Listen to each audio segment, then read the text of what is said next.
today we are going to start the how the bonding take place between metals and non-metals. Now, as it is written, the lesson is metal and non-metal of chemistry. So, we'll start with this how one metal combines with the another non-metal, how the bonding basically takes place. For example, let us consider if we are going to make up sodium chloride, अगर हमने sodium chloride की bonding करनी है तो सबसे पहला step क्या होता है कि हमें सोडियम का एटॉमिक नंबर पता हो, और सोडियम का एटॉमिक नंबर है 11। इसकी इलेक्ट्रॉनिक कॉन्फ़िगरेशन लिख लीजिए 2 8 1, 8 and 2 10 और 1 11। देन क्लोरीन की लिखिएगा, एटॉमिक नंबर है 17। इसकी इलेक्ट्रॉनिक कॉन्फ़िगरेशन क्या होगी 2 8 7, 8 and 2 10 plus 7 17। सेकेंड स्टेप क्या करना है बेटा, हमने we have to draw the dots of the valence shell. देखिएगा सोडियम के लास्ट शेल में कितने इलेक्ट्रॉन है 1, क्लोरीन के लास्ट शेल में कितने इलेक्ट्रॉन है 7 2 4 5 6 and 7। बेसिकली बॉन्डिंग कैसे बनती है कि जो एक मेटल है, आपको पता है कि किसी भी मेटल के ऊपर पॉजिटिव इलेक्ट्रोपॉजिटिव होती है वो, तो उसके ऊपर कौन सा चार्ज होता है पॉजिटिव चार्ज होता है। तो पॉजिटिव का मतलब होता है देना और नेगेटिव का मतलब होता है लेना।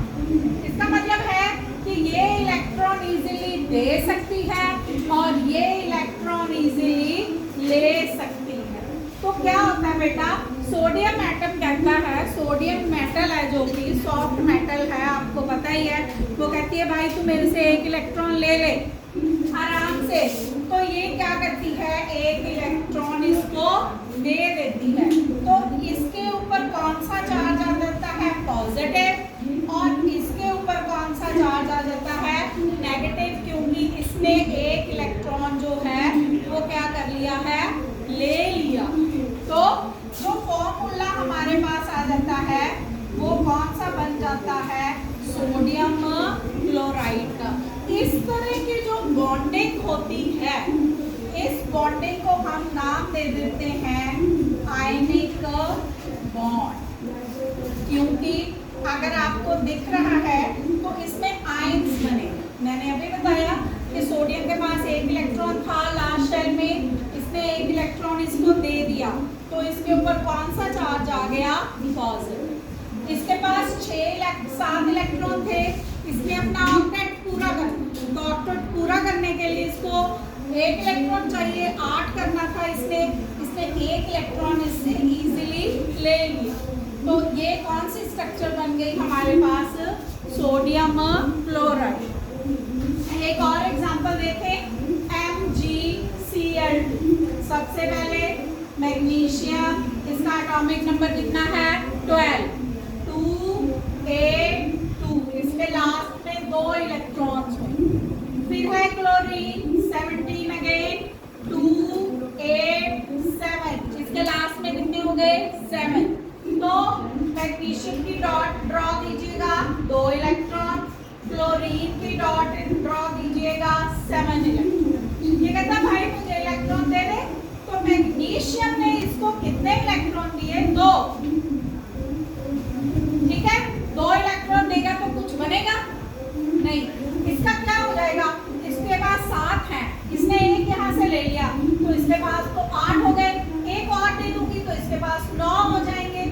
इसका मतलब कि इसका ऑक्टेट कंप्लीट नहीं हुआ, एक इलेक्ट्रॉन बढ़ गया। तो ये क्या करेगा, ये कहेगा भाई एक इलेक्ट्रॉन, एक क्लोरीन का एटम जो है वो और ऐड कर देते हैं, तो क्या बन जाएगा, इसके पास भी 7 इलेक्ट्रॉन होंगे, 2 4 6 और एक साथ। अब एक इलेक्ट्रॉन तो इस मैग्नीशियम ने इसको दे दिया, दूसरा इलेक्ट्रॉन किसको दे देगा, दूसरे क्लोरीन एटम को दे। तो मैग्नीशियम ने टोटल दिए, पर 2 क्लोरीन को दिए, एक इस क्लोरीन को दिया, एक इस क्लोरीन को दिया। ये ऐसे भी देखो इसका ऑक्टेट कंप्लीट हो गया, ऐसे करा तो इसका ऑक्टेट, राइट, समझ आ गई। तो Mg2 पॉजिटिव Cl2, क्योंकि 2 एटम लिए हमने तो इसके नीचे 2 लगे, एक एक लिया इन्होंने तो 2 नेगेटिव हो गए, एक इलेक्ट्रॉन इसने लिया एक इसने लिया। तो अगर हम फॉर्मूला इसका लिखेंगे तो it should be MgCl। This is how ionic bonding take place, this is how we can form the atoms. ठीक है, ये जो स्ट्रक्चर बनती है इसमें देखो एक मेटल है और एक नॉन मेटल है, जब दोनों कंबाइन करते हैं आयनिक बॉन्ड की फॉर्मेशन होती है। अब इसके बाद आता है, अगर आयनिक बॉन्ड हमने पढ़ लिया तो आयनिक बॉन्ड की प्रॉपर्टीज क्या है। तो क्या प्रॉपर्टी है, सबसे पहली प्रॉपर्टी के जो भी एटम है इसमें they try to make the ions. Ions कैसे बनेंगे, एक बनेगा कैटायन और एक बनेगा एनायन। कैटायन में होता है पॉजिटिव चार्ज, एनायन में होता है नेगेटिव चार्ज। सबसे पहली बड़ी प्रॉपर्टी जो है वो ये है कि आयनिक बॉन्डिंग में जब भी होएगी तो उसमें क्या बनेगा, आयंस बनेंगे। दूसरी प्रॉपर्टी क्या है कि इसमें जो भी मेटल की प्रॉपर्टीज हैं नॉन मेटल की प्रॉपर्टी के साथ जब कंबाइन करेंगी तो आपको याद होगा वी हैव ऑलरेडी डन कि इसका melting point, boiling point metals का ज़्यादा होता है, कंडक्शन की पावर ज़्यादा होती है। कंडक्शन यू नो के हीट की कंडक्शन होएगी या इलेक्ट्रिसिटी की कंडक्शन होएगी। ये कंडक्शन जो है मेटल और नॉन मेटल्स दोनों में ही होएगी, जिसका मेन कारण है कि मेटल्स की सारी प्रॉपर्टीज जो हैं वो इसमें जाती जाएंगी। अब इसका फिर से कर लेंगे, मेल्टिंग पॉइंट भी ज़्यादा होएगा, बॉइलिंग पॉइंट भी ज़्यादा होएगा, कंडक्टिविटी जो है इसकी वो भी बेस्ट ही होए। I hope you got this topic and ये आपको डॉट स्ट्रक्चर की फॉर्म में एग्जाम में आएगी ही आएगी। Thank you.